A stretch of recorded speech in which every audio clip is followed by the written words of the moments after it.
Hi. Hello. నేను మీ Guntur weather man మాట్లాడుతున్నాను. మనకు నిన్న ఆంధ్రప్రదేశ్, తెలంగాణ రాష్ట్రాల్లో అక్కడక్కడ వర్షాలు పడడం జరిగింది. టెంపరేచర్ కూడా 45 డిగ్రీల ఉష్ణోగ్రత మధ్యాహ్నం నమోదవ్వడం జరిగింది. వైఎస్ఆర్ జిల్లాలో అత్యధికంగా 45.3 డిగ్రీలు, అలాగే పార్వతీపురం, మన్యం జిల్లాలో కూడా 45.2, నంద్యాల 45 డిగ్రీల ఉష్ణోగ్రత మధ్యాహ్నం సమయంలో నిన్న మనకు నమోదవ్వడం జరిగింది. ఈరోజు కూడా ఉష్ణోగ్రతలు ఎక్కువగా అంటే నిన్నటి కంటే ఈరోజు కాస్త ఇంకా ఎక్కువగా ఎండలుండే అవకాశాలు కనిపిస్తున్నాయి. విజయవాడ 44 డిగ్రీలు, హైదరాబాద్ 40 డిగ్రీలు, విశాఖపట్నం 40 డిగ్రీలు, అన్ని చోట్ల 40 డిగ్రీల ఉష్ణోగ్రతలు నమోదై అత్యధికంగా 45 డిగ్రీల ఉష్ణోగ్రత నమోదవడానికి ఎక్కువగా అవకాశం ఉంది. నిన్న నమోదైనట్టుగానే ఈరోజు ఇంకా కాస్త ఎక్కువగా నమోదయ్యే అవకాశాలంటే 1, 2 డిగ్రీలు ఎక్కువగా నమోదయ్యే అవకాశాలైతే ఈరోజు కనిపిస్తున్నాయి. నిన్న తెలంగాణ రాష్ట్రంలో వర్షాలు పడడం జరిగింది. అప్డేట్ అనేది కూడా అందించాము.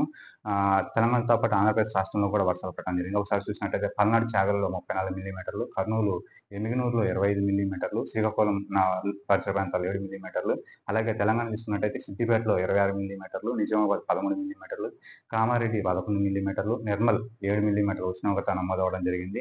అలాగే వైఎస్ఆర్ జిల్లాలో నిన్న అత్యధిక ఉష్ణోగ్రత 45.3 డిగ్రీల ఉష్ణోగ్రత, అలాగే పార్వతీపురం మన్యంలో 45.2 డిగ్రీల ఉష్ణోగ్రత, నంద్యాల 40 డిగ్రీల ఉష్ణోగ్రత నమోదవ్వడం జరిగింది.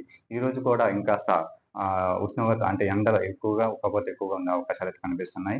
అలాగే మధ్యాహ్నం వరకు ఎండ ఉండను. సాయంత్రం సమయంలో తెలంగాణ రాష్ట్రంలో కొన్ని జిల్లాలకు, అలాగే ఆంధ్రప్రదేశ్ రాష్ట్రంలో కొన్ని జిల్లాలకు అక్కడక్కడ ఆకాశం మేఘావృతమై కొన్ని చోట్ల వర్షాలు పడడం అనేది జరగడం ఈరోజు కూడా జరుగుతుంది. అలాగే రానున్న రోజుల్లో అంటే 23 తర్వాత వాతావరణం పూర్తిగా మారే అవకాశం ఉంది. 20-25 మధ్యలో అక్కడక్కడ వర్షాలు పడే అవకాశాలు. అలాగే ప్రస్తుతం మనకు కర్ణాటక రాష్ట్రంలో బెంగుళూరు పరిసర ప్రాంతాల్లో ఈరోజు కాస్త వర్షాలు ఎక్కువగా ఉండే అవకాశాలైతే ప్రస్తుతం మనకు కనిపిస్తున్నాయి. అలాగే దుబాయ్ పరిసర ప్రాంతం మనం చూసినట్టయితే దుబాయ్‌లో కూడా వరదలు రావడం మనం గమనిస్తూనే ఉన్నాము. గత 4, 5 రోజుల నుంచి కూడా వీడియో కూడా మనం చేయటానికి కూడా వీడియో నేను వివరంగా రానున్న రోజుల్లో చూపిస్తాను. ప్రస్తుతం అయితే మనకు ఆహ్, ఏ పరిసర ప్రాంతాల వాతావరణం పూర్తిగా ఎలా ఉంటుందనేది దాని గురించి ఇప్పుడు ఒక మాట చెప్పడం జరిగింది.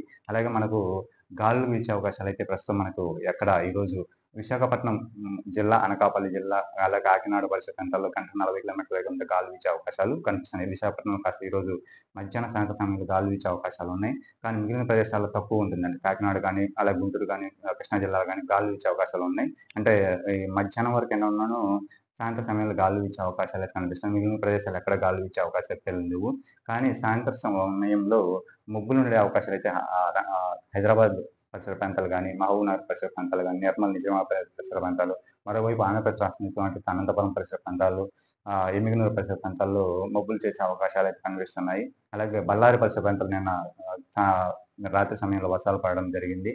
ఉరుములు మెరుపులతో కూడిన వర్షాలు మొదటగా బళ్ళారి, అలాగే నిర్మల్, నిజామాబాద్ పరిసర ప్రాంతాల మీదుగా ఆహ్, ప్రవేశించడం, ఆ తర్వాత కొత్తగూడెం పరిసర ప్రాంతాల వరకు కూడా ములుగు పరిసర ప్రాంతాలు కూడా వ్యాపించడం కూడా జరిగింది. మా అప్డేట్ అనేది అందించాము. అలాగే గాలులనేవి ఈరోజు అక్కడక్కడ ఉంటాయని చెప్పాము. అలాగే టెంపరేచర్ ఎలా ఉంటుందో చెప్పాము. వర్షాలు ఎక్కడెక్కడ ఉండబోతున్నాయి అన్న గురించి కూడా సాయంత్రం వివరంగా అప్డేట్ అనేది గంట గంటకు అందిస్తాను ప్రతిదీ. అలాగే రానున్న రోజుల్లో కూడా మనకొక సైక్లోన్ ఏర్పడే అవకాశం ఉంది కాబట్టి దాని గురించి కూడా అప్డేట్ అనేది ఎప్పటికప్పుడు ట్రాక్ చేస్తూ ఎప్పటికప్పుడు అప్డేట్ అందిస్తాను. వీడియోని లైక్ చేయండి, షేర్ చేయండి, సబ్స్క్రైబ్ చేసుకోండి ముందుగా. ఎందుకంటే ఎప్పటికప్పుడు అప్డేట్ అనేది అందిస్తుంది. ఏదైనా ముఖ్యమైన విషయం ఉంటే ఎప్పటికప్పుడు వీడియోలోనే అందించడానికి ప్రయత్నిస్తాను. Thank you.